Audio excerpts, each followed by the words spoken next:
Good morning. Last week we heard about David getting anointed by Samuel. David was about 30 years old when he became king, and he reigned for about 40 years as king. This week we're going to learn about Daniel. And Daniel was in David's family about 14 generations. So that's like David's great, great, great, great, great, great, great, great, great, great, great, great, great, great grandson. Daniel was taken away from his home as a young man, maybe as young as 12. King Nebuchadnezzar, a Chaldean ruler, conquered the land of Judah and destroyed the temple of Jerusalem. Nebuchadnezzar deported the educated young men to Babylon and trained them to work for him. Daniel was very smart and honest, and he rose to the top. It can be hard being in charge of things, and it's super important to have people around you who are helpful and can take care of things for you.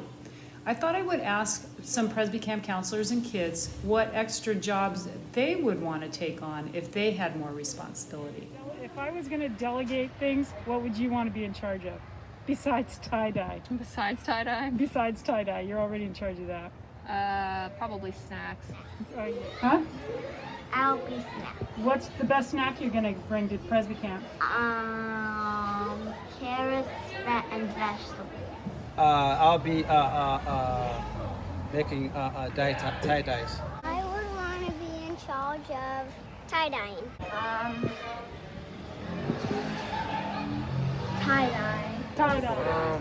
I would set up the activities before they come in, sanitize, set up and sanitize.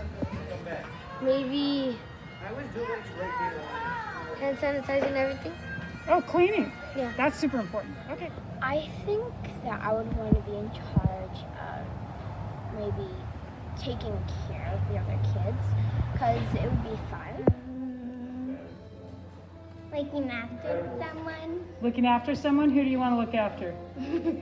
You're gonna look after me? Okay, Perry. Perry, what should I put you in charge of for Presby Camp?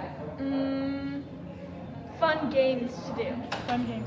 Well, I would be in charge of no running into people. All right, safety. You be in charge of safety? Safety? That's like when you don't run into people. Yeah, no running and then they crash. Okay. I'm not gonna let that happen. Okay, awesome. Can I be in charge of all things dirt and mud?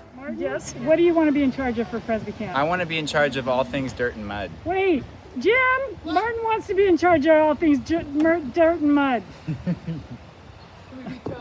We can be co-captains All of right, all but you things gotta dirt stay and mud. 6 feet apart Oh yeah. and put your masks on. The president. You want to be in charge of the president? Like if the president came to Presby Camp? No, I want to be the president. Oh, you want to be the president of Presby Camp? Okay, that'll be a new title. I'll see if I can make that position available. I think our campers and counselors are definitely on their way to the top, like Daniel was. Daniel became the chief advisor to the king. Even though he was in a high position of power, it didn't mean that he was always safe and protected. There were some people who were out to get his job. And Jim is going to read about Daniel's adventures from the 6th chapter. From Daniel chapter 6, the word of the Lord. It pleased Darius to appoint 120 royal rulers over his entire kingdom. He placed 3 leaders over them. One of these leaders was Daniel. The royal rulers were made accountable to the 3 leaders. Then the king wouldn't lose any of his wealth. Daniel did a better job than any of the other 2 leaders or any of the royal rulers. He was an unusually good and able man. So the king planned to put him in charge of the whole kingdom.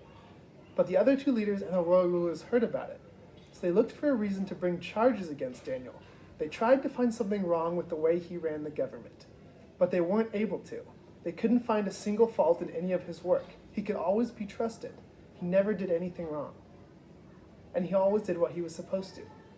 Finally, these men said, "We want to bring charges against this man, Daniel, but it's impossible for us to come up with a reason to do it. If we find a reason, it will have to be in connection with the law of his God." So the 2 leaders and the royal rulers went as a group to the king. They said, "King Darius, may you live forever. All the royal rulers, high officials, royal rulers, advisors, governors want to make a suggestion. We've agreed that you should give an order, and you should make sure it's obeyed. Your Majesty, here is the command you should make your people obey for the next 30 days. Don't let any of your people pray to any god or human being except to you. If they do, throw them into the lion's den. Now give the order. Write it down in the law of the Medes and the Persians. Then it can't be changed. So King Darius put the order into writing. Daniel found out that the king had signed the order, and in spite of that, he did just as he had always done before. He went home to his upstairs room. Its windows opened towards Jerusalem. He went to his room 3 times a day to pray. He got down on his knees and gave thanks to his God.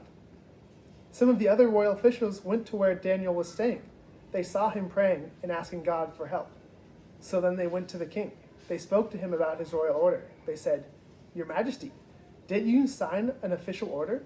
It said that for the next 30 days, your people could pray only to you. They could not pray to anyone else, whether God or human being.